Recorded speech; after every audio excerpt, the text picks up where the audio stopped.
What's up guys? Ako pala si Bert, OFW dito sa Taiwan. For today's video guys, natala ako sa may St. Christopher Church. Natala ako doon, dasal ako. Salamat sa mga biyayang natanggap, maliit man, malaki. Pa rin tayong salamat kahit ano man yan, may mga blessing na dumating sa buhay natin guys. Sabado kasi ngayon, kaya tsaka wala pang OT, wala kaming OT ngayon. Kaya umaga kasi dapat ako pumunta, kaso last ng ulan. Ngayon, yung kanina lang tumigil ang hapon. Ayun. Dito pala ako tumaan sa may sa may Expo, Taipei Expo Center, Exhibition, tama, ano ba tawag mo? Dito yun.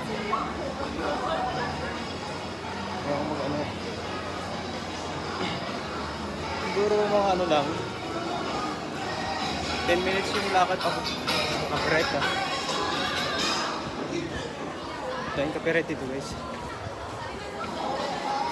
Dahil yung tao dito copyright isa natin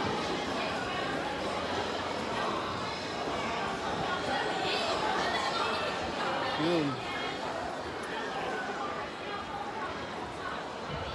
Ito ng ibang content creator to sa Taiwan. Gusto ko din i-vlog yung mga nangyayari sa akin dito sa sa Taiwan. Yun. Kasi bilang OFW, ano ba dapat?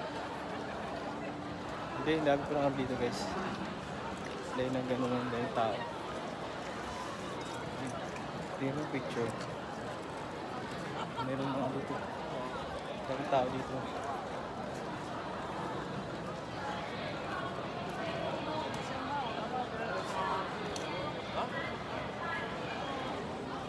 Ayun.